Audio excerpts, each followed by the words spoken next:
Hi there, knife people. Hello, lady and gentlemen. Long video, so the intro is very short. In my hand, there's a Benchmade Hunt Series or Blue Class Hunt Series box. Let's go. Before I start reviewing this knife, I wanted to share a couple thoughts with you. First of all, I'm not affiliated with Benchmade. However, I am an avid collector of their knives. Now, does it mean that I have a huge positive bias toward this brand? I don't know. Judged by my previous reviews, I give them plenty of hard time and I hold nothing back. Now, I am slightly biased toward this knife, not all of these, just this one, because I found it to be a perfect EDC and I named it my top pick for a new knife release in 2023. The reason is I really like S45VN steel. I think it's a no-nonsense, perfect super steel. And we can discuss reasons to believe in that or not believe in that in the comments. And I liked it so much that when the simplified version came out with FRN handle and CPM 154 blade, I picked it up too. At the time, I didn't know much about CPM 154. I learned to respect the steel quite a bit. And I also liked the fact that they omitted the thumb stud on this knife and made it a slotted blade. The main reason why I decided to add yet another Taggedout to this collection is the steel. I don't have a lot of experience with ELMAX steel. It's a product of Bowler Company, and I will talk about it in a little more detail when I get to test the hardness, which is coming up. All right, let's open this box already and see what it looks like. Now, I picked the green on green, I guess, version. Those are my favorite colors. Here it is. And, oop. Okay. This is how it's supposed to work.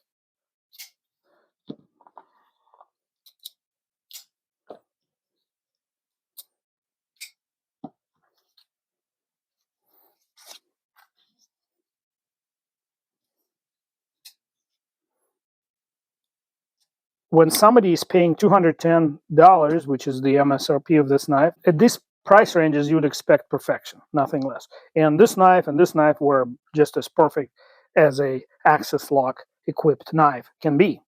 This tightness is not usual. Some Benchmades come like that from the factory, and most of the time you can tune it by loosening the pivot screw a little bit.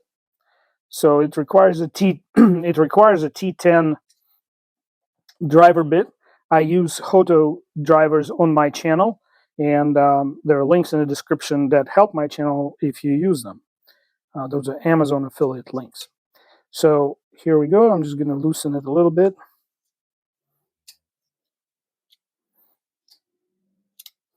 Yeah, still a little tight. So I'm going to loosen it until I feel like it flicks the way it's supposed to, and then see if there's any blade play. Okay, we are somewhere in that zone. Still one drop shot, but I think it's within the realm of functionality. So is there a blade play? Let me move these out of the way. I detect no blade play in transverse direction or up and down. So they just simply over tightened it a little bit at the factory. Now, I'll be honest with you, I do feel that at this price range, quality control should have caught it and did what I just did at the factory. And speaking of the factory, let's take a look at the factory edge under a microscope. This is my go-to microscope that is available on Amazon for less than 25 bucks. I use it not only to film these videos, but also to check on progress of the sharpening. You'll see how it's possible as you watch. It plugs into any USB-C device, comes with its own app. There are 3 different light settings to adjust the brightness, and it works great. It became an indispensable tool in my sharpenings. I always start reviews of the edge with the tip, and this one has a perfect geometry. Sorry, it looks like a little bit of my DNA got stuck on the tip as I was testing it with my thumb. This blade comes with what Benchmade calls select edge, which I have an unconfirmed theory is being put on by the same folks who do their custom gold class knives. And the difference from the regular edge is it's finer grit, and they do quite a bit of stropping. They also keep more consistent grind angles on the secondary bevel here on the edge. As you can see, the width of the edge is consistent. And here's like a sort of 3D look at the apex. And it looks like there's still some residual burr left that shows us these bright lines at the very apex. And again, I'm not talking about my skin particles. I am talking about the shiny line in the very middle. And as you can see, it's minimal in some sections, but more visible in other sections. So clearly the person who sharpened it tried to not overstrop, leaving the finishing job to the end user. Well, I am interested to see how this cuts straight out of the box. Let me show you first with the printer paper, which is probably the easiest thing to cut. And as you could see and hear, it slided right through it. As an example, I'll use the Walmart knife, which is poorly sharpened, to give you an idea. It still cuts, but you can see and hear how it tears into the paper. And that's what makes the difference in the knife sharpness, how the edge is treated. Take a look and a listen again. And just for that, it's worth picking a Benchmade with a select edge as opposed to the regular edge, because the regular edge is somewhere in between those two levels of sharpness. But the ultimate test to me is the paper towel. As you can see, it's very inexpensive, Aldi's brand of paper towels. And this knife is trying to bite, but that little bit of burr, that's what makes the difference. Specifically, it not being to one side or the other, alternating sides. And that's why we get a little tearing.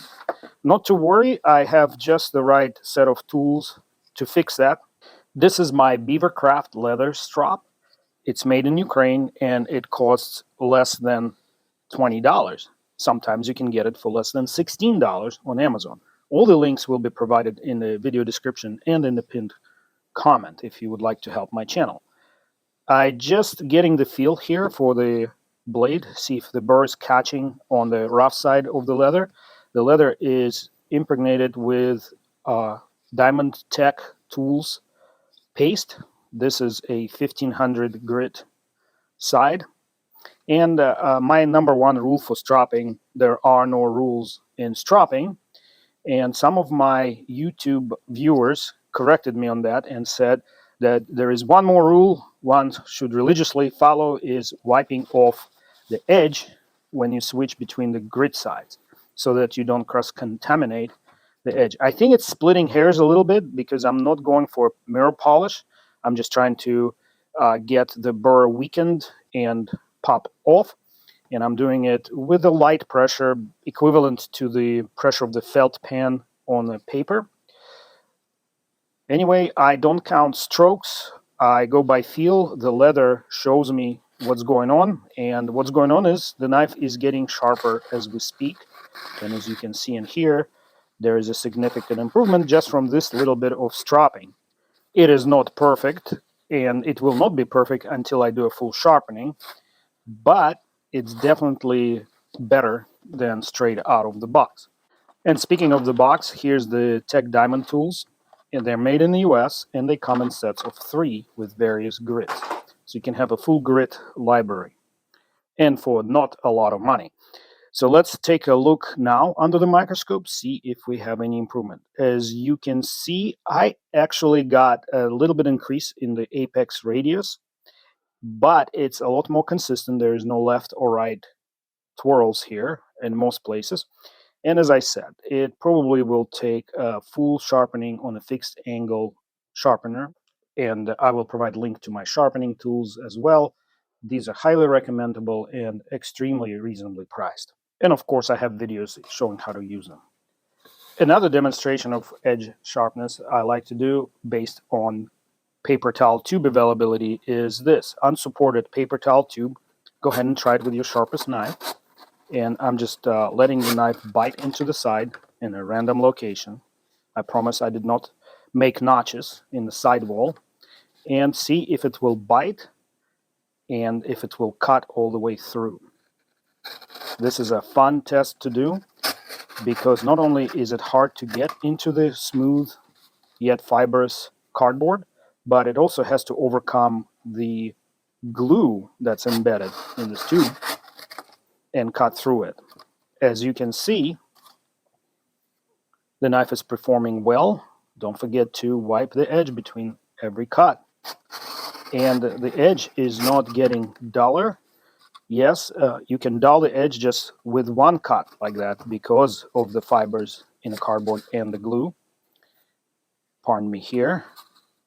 And it gets increasingly difficult as the remaining piece of tubing gets lighter. I am impressed with the factory edge. Yes, I did a little bit of stropping, but the foundation was there to facilitate that level of sharpness. I'll confess, I don't always do as good of a job myself when I sharpen the knives quickly. It's a combination of the edge geometry and the blade geometry, or behind the edge thickness, which I will measure next. All I have to do here is show you how many slices I made out of this paper towel tube, and thank Benchmade for providing such a good edge. That's equivalent of the victory lap. A little hard to do on camera. I'm trying to measure right where the uncoated metal is. And I'm doing it under the camera and peering down at an awkward angle on the blade. I'm getting 13.5 thousandths behind the edge thickness. If you divide it by 2, which will give you 6.5, 6.75 thousandths, that gives you the approximation of this angle for the primary grind, just the way trigonometry works out on extremely acute angles. So I can declare conclusively this is a great slicer. I have the expedient method of removing the blade for hardness test or maintenance. Just simply unscrew the pivot, push it out, remove the pivot barrel, and then the blade will simply slide out with the washers. This way it's a lot easier to clean the insides of the knife. I'm glad to see that Benchmade did not have coating around the pivot where it comes in contact with washers. They left it in a bare metal, and this little mark is a factory indication of what steel it is. That's how they coat the blades, because if you're running batches of different steel but the same shape, without this through hole there, you won't be able to tell the 154 cm apart from ELMAX. I found this from a former Benchmade employee, and I hope you find it as interesting as I do. If you're a regular on my channel, then you know that I start all my hardness tests with validating and verifying calibration of my Rockwell tester. I use the serialized, independently certified, NIST-compliant test block, and it is certified to be at 61.99 HRC, or 62 HRC. HRC stands for Hardness Rockwell C-Scale. The C-scale is marked in black lettering on the outside circle. The red numbers are HRB, or B-scale hardness. And we are not using it for blade steels, usually. I first zero out my device. I apply minor load until the small hand is in the center of this red dot, which is about right here, and then I set the zero right there. Now release the major load of 150 kilos and allow it 10 seconds to apply pressure. The device measures the difference in depth between the initial indentation and final depth after major load is applied. I release the load now, and I am getting a reading of 61.8 HRC. The standard for these devices allows repeatability error of plus or minus 1/2 HRC. And I'm going to poke the block one more time, just out of abundance of diligence and caution. Anyway, if you are a regular viewer of my channel, you've already seen it a million times. If you're not, let me ask you, why aren't you subscribed? You will not find this type of content on any other channel. And on this poke, we came to 62.2 HRC. Averaging out, we're getting exactly 62. This device delivers accurate and repeatable results. Now I'm going to accelerate the video by a factor of 2. Here's the blade, and I am going to place it on the anvil. Let's talk steel. ELMAX is made by a company owned by Bohler of Austria. This is Gen 3 powder metallurgy steel, originally developed as a cut-off die material for industrial uses. And then it was adopted by custom knives makers thanks to its simple single temper process, as opposed to most CPM steels requiring double temper. And it's tempered at 480 degrees Fahrenheit, making it less susceptible to softening when applying coatings like Cerakote or PVD. We got 59.0 HRC on the first poke. It's mostly known for its toughness or ability to resist chipping and cracking, but it also has a really good edge retention akin to S45VN. There is a caveat to this, which I will talk about after we get the second reading. And we got 57.5. I can almost hear a lot of you guys go, ah. And this time I respectfully disagree with this sound. You see, Bohler recommends 57.5 to 59 HRC for optimal toughness. And that is an important property for a blade that is 2.5 millimeters thick, especially if you're on the company with the lifetime warranty on their knives. 59.5 is the third poke. I'm going to do another poke just to see if the 57.5 was an outlier. Anyway, Benchmade does offer lifetime warranty, so if you start breaking blades, it will actually decrement their business. They're definitely not a non-profit company. Yes, the 57.5 was an outlier, so I'm throwing it out of the average, which is 59.4. Say what you wish about Benchmade, but this blade is teetering at the perfect balance point between toughness and edge retention. Install the blade, grab a T10 Torx driver bit and a pointy object like a toothpick or something thin and pointy. You will locate the locking feature on the pivot barrel and insert it into the show side of the handle so that it protrudes slightly above the level of the liner on the inside. Now place washer number 1 inside so it centers on the protruding pivot barrel. And if it doesn't happen on the first try, you should be able to achieve this after a couple tries. If the washer is not centering, you can insert the toothpick through the show side opening and swirl it around. It will center the washer, like so. And now you're ready to slide in the blade. When you're sliding in the blade, pull back on the crossbar and simultaneously apply pressure, upward pressure on the pivot barrel. You will hear it pop into the blade. Make sure it doesn't protrude above the level of the blade so that there's room to insert the second washer. If it feels too tight, because it will sometimes, you can use a T6 driver bit to loosen the stop pin screw just a little bit, maybe a full turn, and then you should be able to push the washer back into the mechanism and again swirl it around until it centers, and now the barrel will pop all the way in. Start screwing in the pivot screw, but don't torque it all the way yet. Oh, and please don't forget to retighten the stop pin screw. In some cases you need 2 T6 driver bits to hold the opposite side screw. And this is pretty much it. All you have to do now is adjust the pivot screw to the setting where the blade feels right to you, and you are done.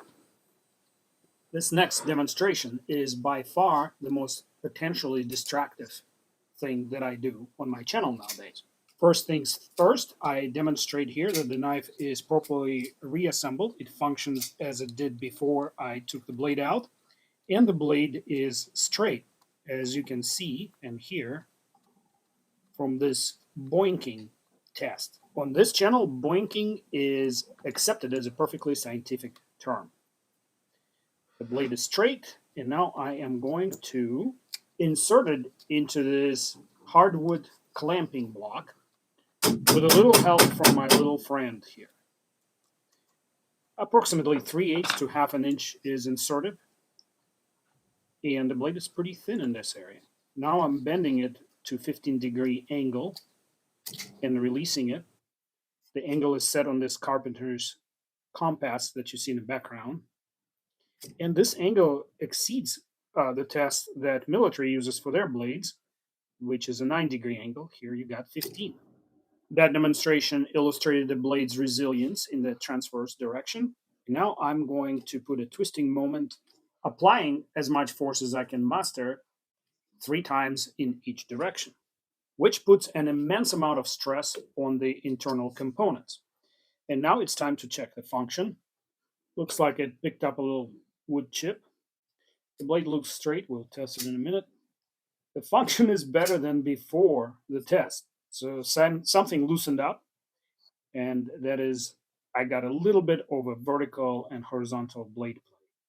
So let's find out if it's a permanent damage or something I can tune out using the driver. Let's see. It's a T10 again. I'm turning it maybe 1/8 of a turn. And that brings the function back to out of the box, slightly tight function, but 0 blade play. No play in either direction. So the damage was not permanent. It's just the accelerated wearing in process. Let's test the blade's straightness by doing my scientific boinking test. As you can see in here, it is exactly as it was before I attacked this knife. Yes, ladies and gentlemen, this is what I call these torture tests. I'm attacking the knives. All right, so which one would I recommend if you are in the mood for a premium steel Benchmade? I am very sort of pressed to call it because this knife in S45VN, the originally released one, has a decent hardness at 61.5. At this hardness, S45VN shines, both in toughness and in edge retention. But ELMAX happens to be, according to Dr. Larry and Thomas's tables, in the same exact zone at the hardness that we found today at 59.5. So the two knives will have equivalent performance as far as the blade goes. Now, ergonomically, this one is a little bit heavier, but the handle feels warmer, less hot spots in the hand because it's a milled G10 and contoured. This guy has FRN handle, so there are a little bit of hot spots and a little bit of a flex. There's no flex on G10. So really, these two are equivalent. The price is different though. So if you are looking for this decent EDC knife and you are budget-minded, I would probably go with the ELMAX version, even though I love S45VN. Performance-wise, they will be the same, and there are ways to save money on Benchmade unless you shop at Cabela's because they don't negotiate. Well, I'll take it back. Cabela's has 10% discount for veterans, active duty servicemen and women, as well as first responders. So you can knock off 10% right there. If you are capable of shopping in a military shopping system, you can get 15% discount from MSRP on any day, and then sometimes they run the additional 15% off sale, so you're getting about approximately 25-30% off. Another option is talk to your local dealer directly over the phone or in person, and oftentimes they're willing to knock off right around there, somewhere between 15 and 30%. But Benchmade does not approve of it, so they never advertise those prices in electronic media or in print. So really building a relationship with your local dealer will help you get much better deals on Benchmades than you would get online.